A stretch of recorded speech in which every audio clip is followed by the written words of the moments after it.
여러분은 평생을 함께한 친구에게 등을 돌려지는 순간을 상상해 보신 적 있으신가요? 오늘 이야기의 주인공은 40년 지기 친구에게 인생을 바쳤던 한 남성입니다.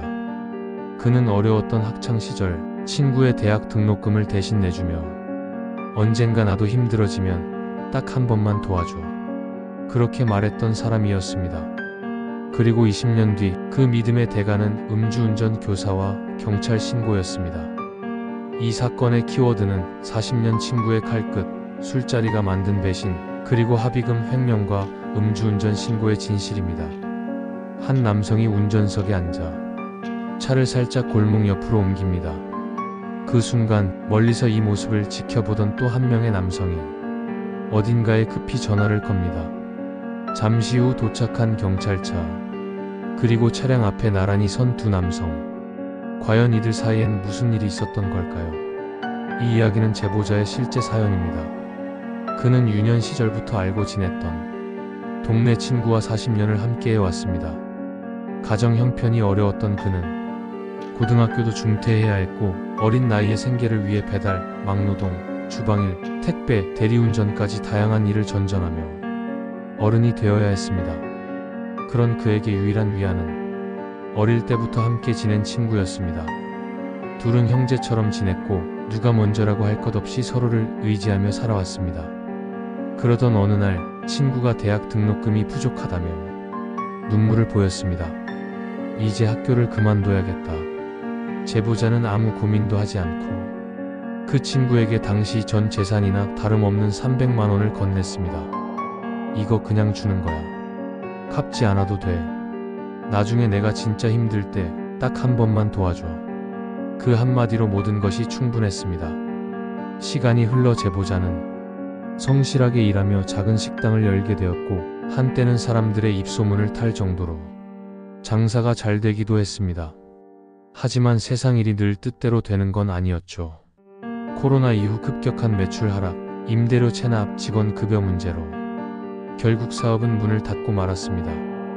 기댈 사람 하나 없던 그는 고시원 입주를 위해 100만 원이 급하게 필요했습니다. 그 순간 떠오른 건 바로 40년 친구. 나 진짜 마지막이야. 고시원이라도 들어가야 되는데 100만 원만 빌려줄 수 있을까? 하지만 친구는 단칼에 잘라 말했습니다. 장모님이 편찮으셔. 지금 나도 빠듯해서 안 될 것 같아. 낙담한 채 전화를 끊은 제보자. 하지만 며칠 뒤 그 친구는 제주도에서 골프 치는 사진을 SNS에 올립니다. 그는 말없이 휴대폰을 내려놨습니다. 다음 날부터 그는 아침에는 배달, 낮에는 음식점 설거지, 밤에는 대리운전을 하며 겨우 버텼습니다. 그러던 어느 날 오토바이 배달 중 사고를 당하고 말았습니다. 다행히 큰 부상은 없었고 상대방도 원만히 합의할 뜻을 밝혔습니다. 문제는 그가 이미 신용불량자였다는 점.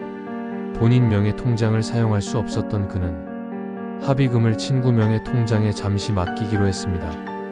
딱 일주일만. 그때까지만 보관 좀 부탁해. 친구는 알겠다며 통장 계좌 번호를 넘겼고 합의금 약 500만 원이 입금되었습니다. 그리고 며칠 후 친구에게 수차례 부재중 전화가 찍혀 있었습니다. 불안한 마음에 전화를 걸자 친구는 술에 취한 목소리로 말했습니다. 야, 나 술 좀 마셨는데 그 돈 좀 쓸게. 어차피 잠깐이지 않냐? 제보자는 깜짝 놀라. 안 돼. 절대 쓰면 안 돼. 소리치며 약속 장소로 달려갔습니다. 하지만 다음날 아침 친구는 말없이 고개만 푹 숙인 채 말했습니다. 미안하다, 다 써버렸어. 술값, 밥값, 친구들과의 회식 비용. 하룻밤 사이에 모두 사라진 합의금. 친구는 매달 갚겠다고 했지만 몇 번 갚다가 연락이 두절되기도 하고 결국 절반은 지금까지도 돌려받지 못했다고 합니다. 그럼에도 제보자는 그 친구를 완전히 끊지 않았습니다. 그래도 친구니까. 그러던 중 친구에게서 전화가 옵니다. 나 진짜 반성 많이 했어. 우리 예전처럼 술 한잔 하자. 제보자는 흔들렸습니다. 그리고 결국 다시 친구를 만났습니다. 둘은 술잔을 기울이며 예전 이야기를 나눴고 서운했던 감정도 어느 정도 풀리는 듯 했습니다. 그러다 친구가 말했습니다. 이 차는 너네 집으로 가자.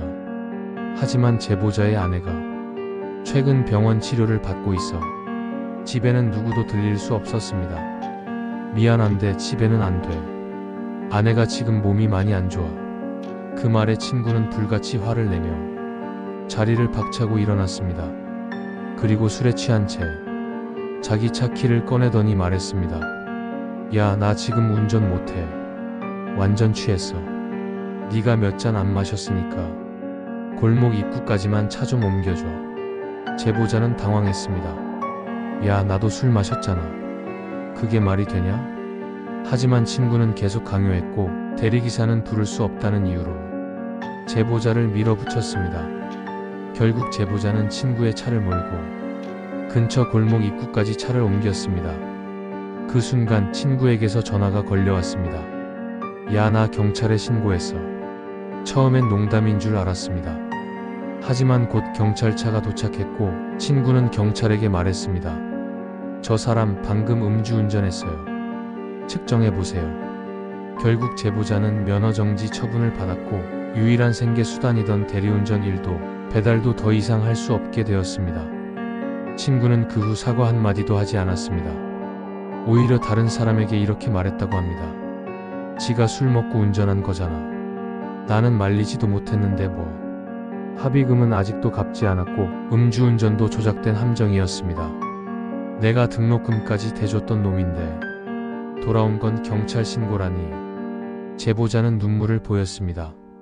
믿었던 사람에게 2번, 3번, 아니 수십 번을 속이고도 끝내 친구니까란 마음으로 믿음을 준 제보자. 그러나 돌아온 건 배신과 이용 그리고 파멸이었습니다. 우정이란 이름으로 포장된 악의와 이기심은 어쩌면 가장 위험한 칼이 될 수 있습니다. 그날 그 사건은 앞으로도 꼭 기억되어야 할 진실을 다루겠습니다. 영상을 끝까지 시청해 주셔서 감사합니다. 구독과 좋아요, 알림 설정도 잊지 마세요.